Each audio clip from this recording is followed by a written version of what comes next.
Y dentro de esta legitimación activa ampliada encontramos también al organismo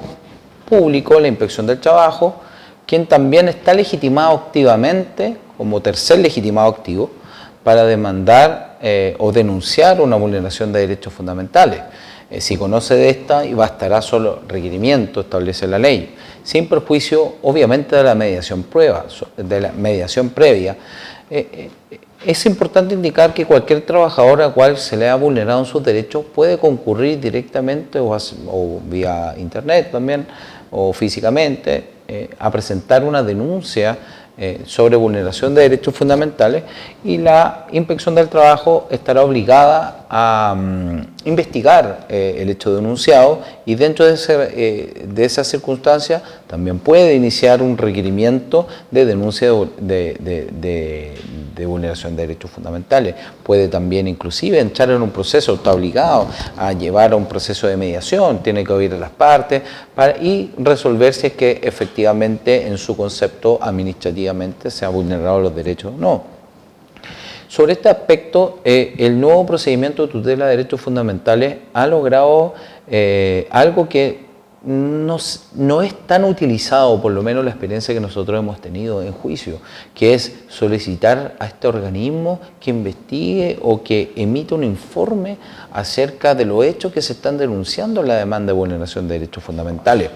O podrá asimismo inclusive hacerse parte en el proceso de la Inspección del Trabajo, aquella herramienta procesal de bastante utilidad por parte de quien demanda, no es comúnmente utilizada por los demandantes,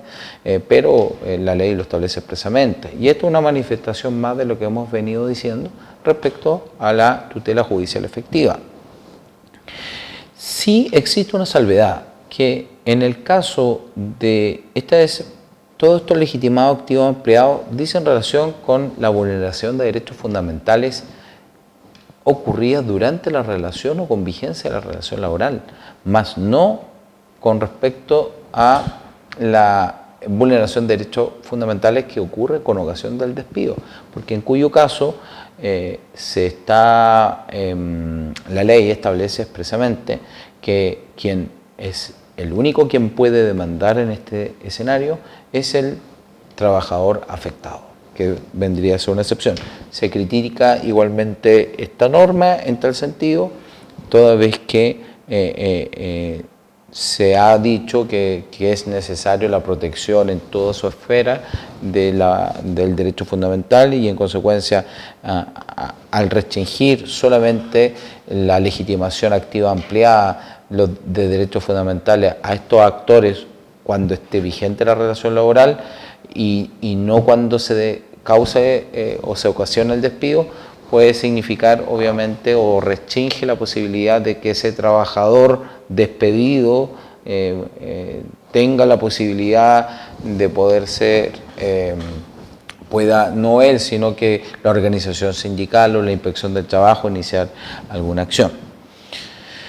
Como característica también encontramos que se aliviana la carga de la prueba, y esto lo vamos a ver, que es una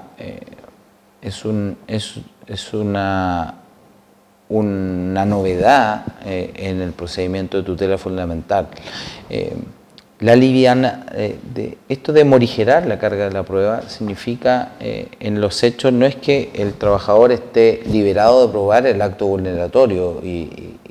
que no aporte ningún medio de prueba necesario para poder acreditar esa circunstancia, pero no hay que olvidar que estamos hablando de derechos fundamentales. En consecuencia,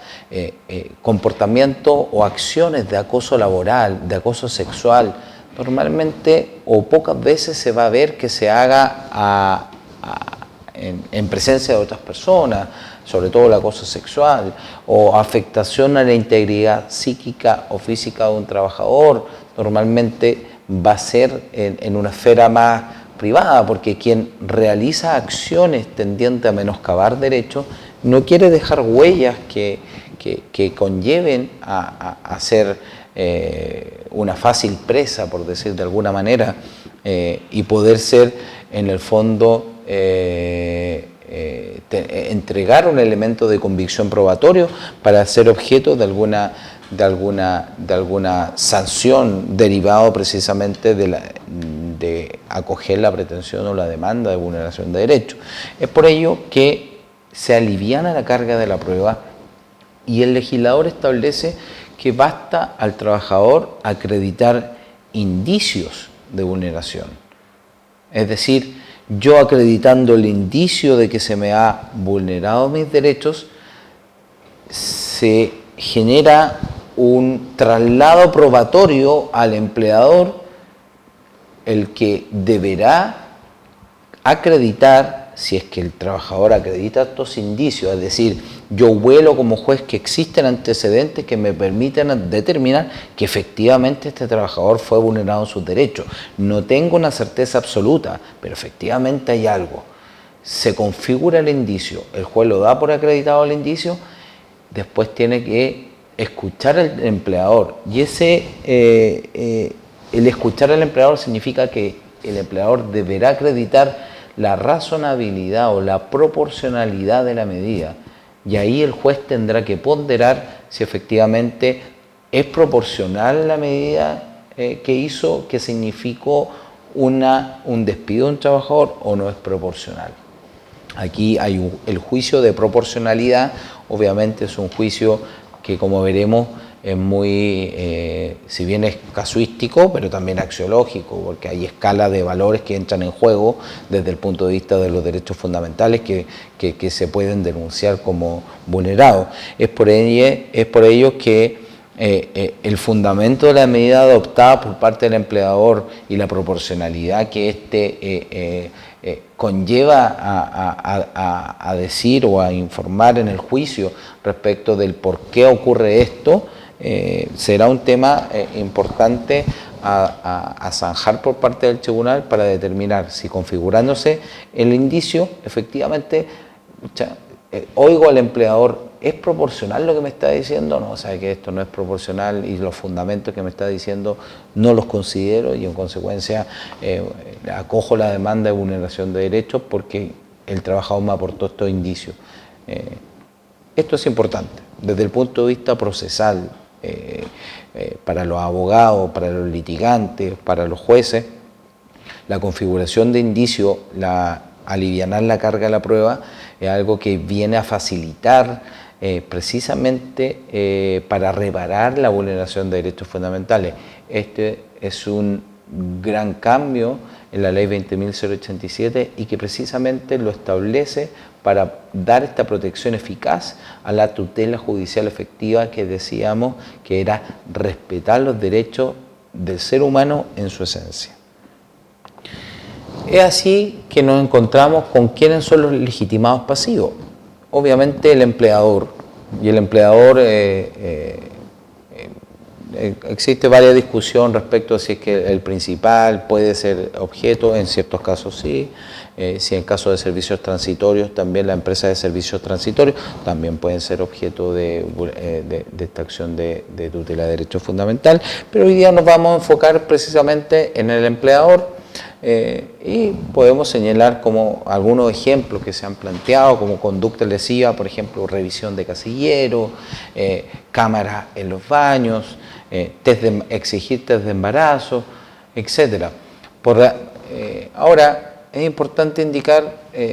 o normalmente uno tiende a distinguir entre los legitimados activos y los legitimados pasivos, quienes pueden iniciar este tipo de acciones. Entonces, dijimos que puede ser el trabajador afectado, la organización sindical, la inspección del trabajo, cuando esté vigente la relación laboral.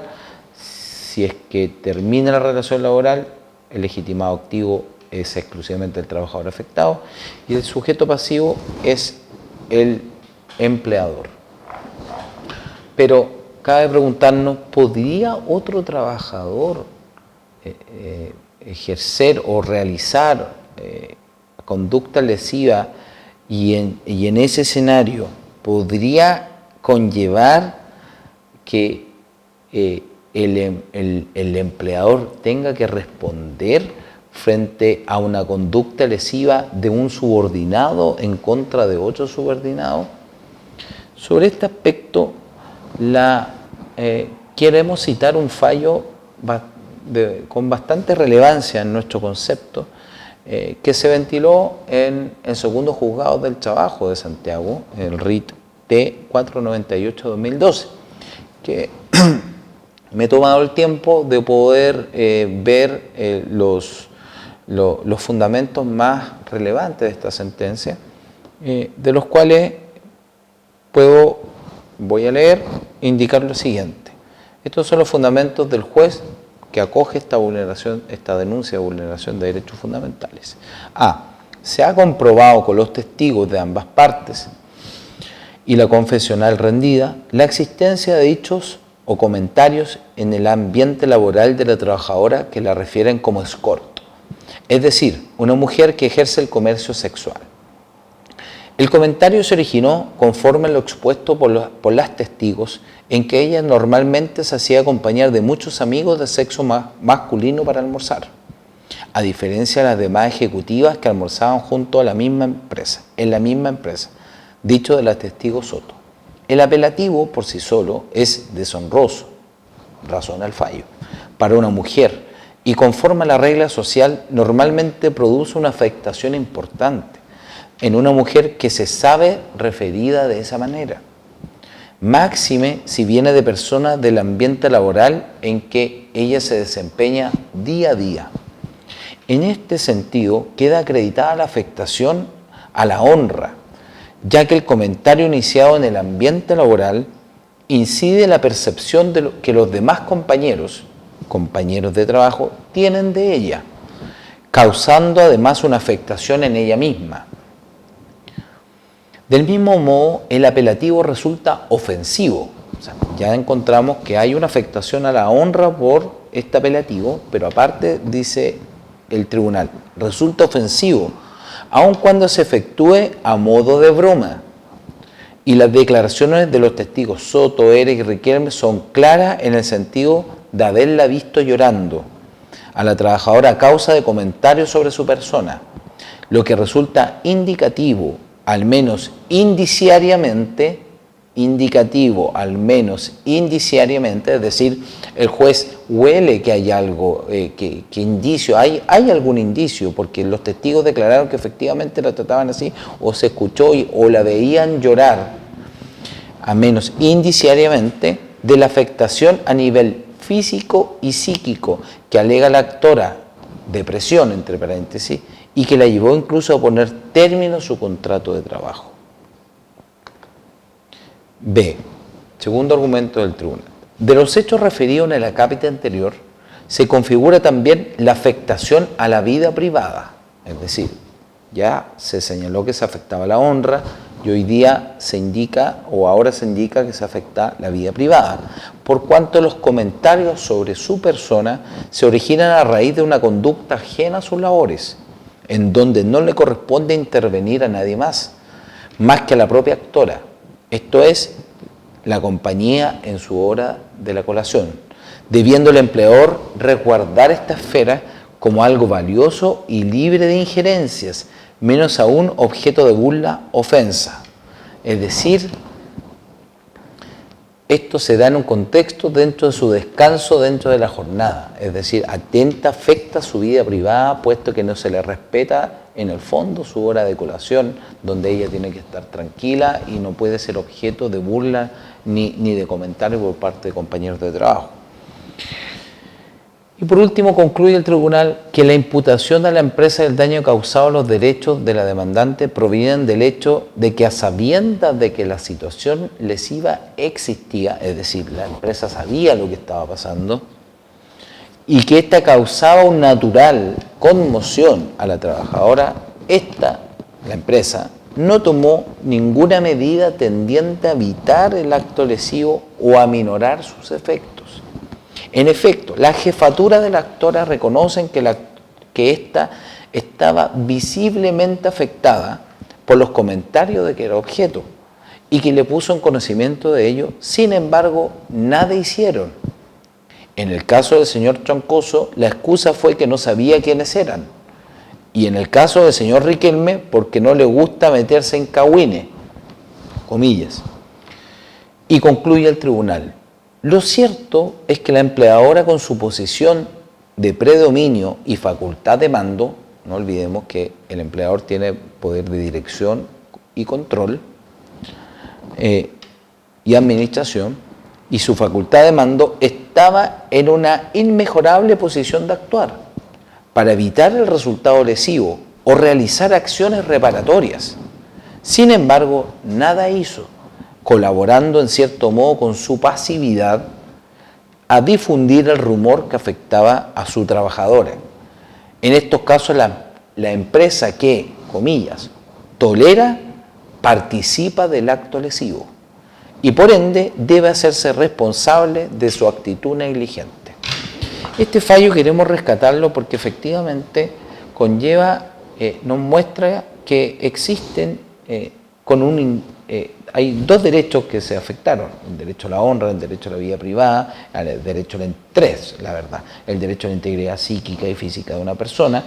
y que en el fondo condenaron a una empresa por no realizar ninguna acción tendiente a minorar o reparar esa vulneración de derechos fundamentales. Y esto es relevante porque en el fondo es importante que dentro de todas las empresas exista esta conciencia de que en el caso de existir alguna agresión o afectación psicológica a un trabajador, sea por parte del empleador o sea entre mismos trabajadores, es relevante tomar acciones, mitigar las medidas con la finalidad de poder evitarse tener que entrar en un juicio de vulneración de derechos fundamentales. Y más importante de evitar el juicio es no afectar los derechos de los trabajadores en su esencia. Nosotros hablábamos de que el trabajador es un ciudadano dentro de la empresa y por ende debe ser respetado en su calidad de tal. Ahora es importante indicar cuáles son los derechos que se protegen por el procedimiento de tutela laboral. Ellos son los siguientes. En primer lugar, el derecho a la vida. La vida es obviamente el mayor derecho que puede tener un ser humano. El derecho a la integridad psíquica y física de toda persona. El derecho a la intimidad y al respeto a la vida privada. El derecho al honor, como así lo veíamos en el caso anterior, como también el respeto a la vida privada. El derecho a la inviolabilidad del hogar y de toda forma de comunicación privada. El derecho a la libertad de conciencia, el derecho a la libertad de expresión, la libertad de trabajo y contratación laboral y la no discriminación en materia laboral e indemnidad laboral. Estos derechos consagran lo que se denomina, como hemos señalado, la eficacia directa y son derechos laborales inespecíficos que se han reconocido legalmente y que en el fondo tienen una consagración constitucional y que cualquier afectación, vulneración que afecte injustificadamente o desproporcionadamente o no respete en su contenido esencial, como decíamos, conlleva que un trabajador podrá, salvo lo otro legitimado activo que hemos señalado, podrá demandar o denunciar de vulneración de derechos fundamentales cuando su vida se ve afectada, cuando su integridad psíquica, cuando su vida privada o cuando su honor o cuando su libertad de expresión o libertad de conciencia se vea plasmada, no pueda expresarse respecto de lo que él estime pertinente, o cuando se afecte su libertad de trabajo o eventualmente cuando se sienta discriminado por condición de salud, por condición de edad, por condición de maternidad, por condición de filiación, por condición de identidad de género o situación social o socioeconómica o de sindicación, etcétera, podrá reclamar a través de este procedimiento. Más existen otros derechos que si se afecta, por ejemplo, el derecho de propiedad, no está plasmado ni protegido a través del procedimiento de tutela de derechos fundamentales. El derecho de propiedad también es un derecho fundamental consagrado en nuestra Constitución Política de la República de Chile de 1980. No obstante aquello, no está dicho derecho no permite dicho derecho entrar a ser resguardado por el procedimiento de tutela de derechos fundamentales. Ahora bien, queremos citar otro fallo que se dicta en el 2007 a través del Juzgado del Trabajo de Rancagua, respecto a un profesor transexual de la Universidad de Rancagua, en rol 92.771-2007, que voy a leer para efectos de que se entienda un poco de lo que hablamos cuando hablamos de los derechos que pueden ser vulnerados. Y que dice lo siguiente: el concepto de discriminación por razón de sexo no puede comprender solo la pura y simple constatación de la persona afectada,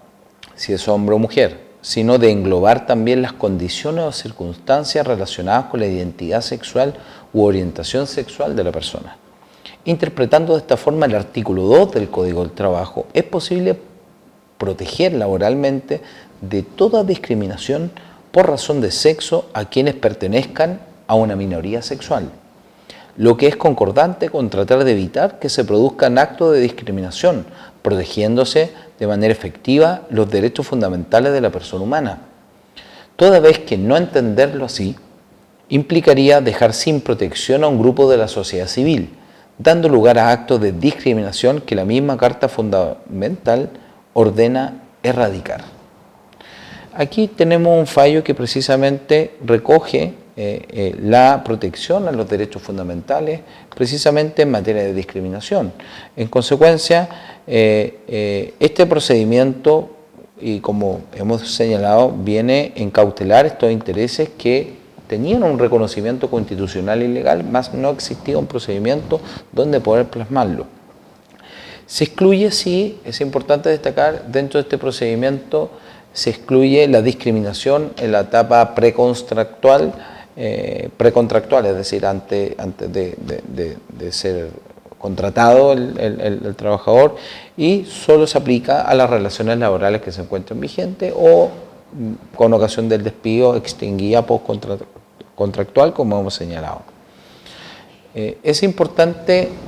indicar que dentro de los derechos fundamentales que hemos señalado, hay uno que lo señalamos de manera fugaz, pero que tiene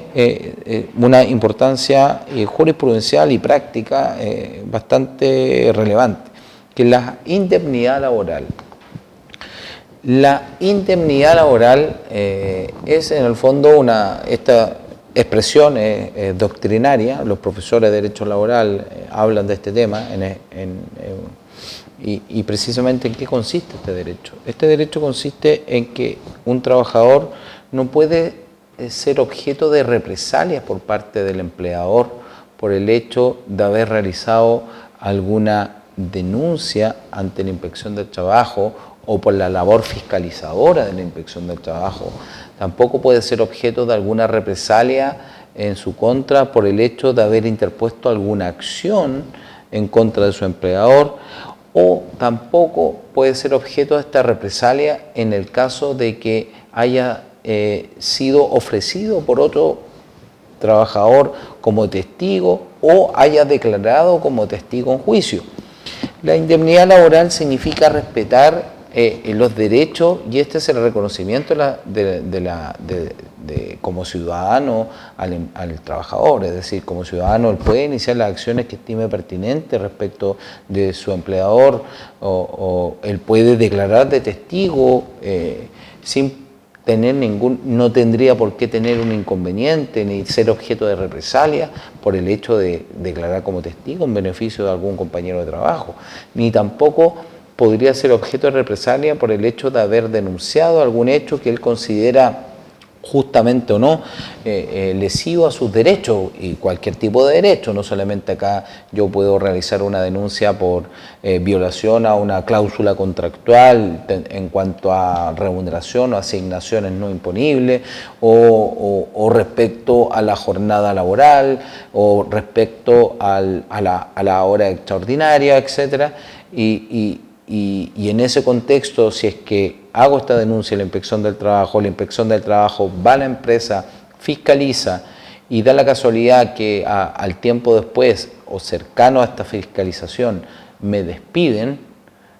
claramente yo puedo entender de que puede existir una represalia en mi contra a consecuencia de la labor fiscalizadora por la denuncia que yo materialicé, y puedo iniciar este proceso,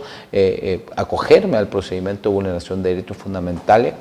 mediante la acción o la denuncia, y aportaré como indicio, y aquí toma relevancia el concepto de indicio, precisamente la proximidad temporal entre mi denuncia que yo realizo con precisamente mi despido, el que fui objeto, o con la vulneración de derechos que estoy sufriendo a consecuencia de esta circunstancia. Ahora, sí cabe preguntarse, ¿la represalia es un derecho fundamental o netamente tiene un origen legal? Porque si uno ve o analiza la Constitución política de la República de nuestro país, el derecho a indemnidad laboral no existe como un derecho fundamental. En consecuencia, en ese contexto, podríamos sostener que tiene un origen legal. No obstante aquello, cierta doctrina bastante autorizada ha señalado que sí es un derecho fundamental, porque es el reconocimiento de la esencia de ciudadano dentro de la empresa, y en consecuencia, siendo un derecho fundamental constitucional e irrenunciable, y podría perfectamente un trabajador interponer esta denuncia, no obstante firmar un finiquito. Hay vacilaciones jurisprudenciales respecto de aquello,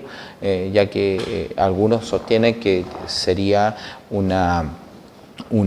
derecho legal y no constitucional, y otros sostienen que inclusive en el caso del finiquito efectivamente pone término a las relaciones laborales y se extiende incluso a cuando existen vulneraciones de derechos fundamentales, o se extiende en el caso de que expresamente se señale que se renuncia a la acción de derechos fundamentales.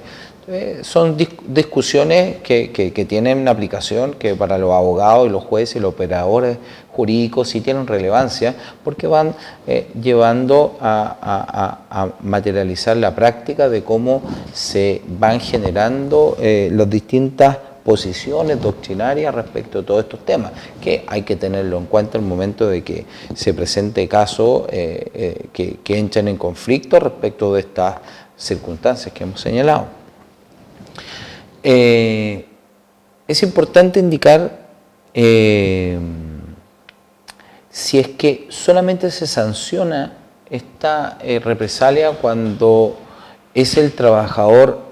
afectado, por ejemplo, a quien despido o vulnero sus derechos, o basta que exista una denuncia. ¿Qué pasa si un compañero de trabajo hizo una denuncia? Y a raíz de esa denuncia la Inspección del Trabajo concurre a las dependencias de la empresa y ordena una fiscalización, y en el intertanto se materializa algún despido de un trabajador. Se discute en la doctrina igualmente qué es lo que ocurre, si debe existir efectivamente una relación causal entre quien denuncia y quien es objeto de la vulneración. Sobre ese aspecto hay dos posiciones, como señalábamos, algunos que dicen que no, que basta que exista la labor fiscalizadora, y con ello yo no puedo como empleador disponer del despido de algún trabajador, puesto que la proximidad temporal entre la fiscalización y la desvinculación de algún trabajador puede llevar a generar o configurarse algún indicio que el despido que ese empleador hace es precisamente por la labor fiscalizadora. Entonces comete un acto de represalia en contra del trabajador, aun cuando éste no denunció, pero en el fondo es un mensaje al resto de los trabajadores indicándole, mire, ¿sabe qué? Yo, el quien denunció, sin decirlo obviamente, yo lo despido. No obstante eso, yo creo que esa interpretación no estamos de acuerdo, ya que estimamos que debe existir esta relación causal entre quien es vulnerado en sus derechos, pero quien a la vez, a consecuencia de una represalia, a raíz precisamente de la denuncia que esa misma persona se inició. Y asimismo se comete represalia también, cabe preguntarse si hay represalia por una denuncia que se realizaron a otro organismo del Estado. También se discute si efectivamente existe o no. Algunos opinan que no, que basta la inspección del trabajo, el tenor literal de la norma. Otros sostienen que cualquier denuncia ante un organismo de inspección del trabajo, o sea, cualquier denuncia que no sea un organismo de inspección del trabajo, un servicio de salud, por ejemplo, que vaya y fiscalice, también puede ser objeto de represalia. Nosotros creemos que la norma es clara, que tiene relación con la inspección del trabajo. Sí, es importante indicar, para ir cerrando esta materia, que efectivamente no existen represalias justificadas o proporcionadas, o yo cometí un acto de represalia y no lo cometí. Yo no podría entrar conforme al 493 del Código del Trabajo a estimar que es proporcional o desproporcionada esa medida, porque es una regla y no un principio, precisamente por eso. No hay un juicio en este caso de ponderación, como sí lo hay con la vulneración de otros derechos fundamentales. Existe un fallo que voy a citar brevemente, que es la T3-2011, que es del Juzgado del Trabajo de Castro, que dice que la garantía de indemnidad no puede quedar subordinada a su protección a la respuesta o acogida que ha de tener en el ente destinatario de la misma. Es decir, se protege la indemnidad aun cuando sea favorable o desfavorable la respuesta del órgano administrativo. No necesariamente el órgano administrativo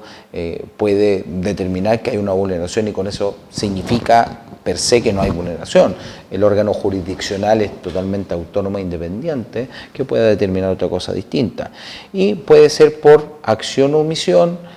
por despido, como decíamos, o negativa, o, por ejemplo, una no renovación del contrato.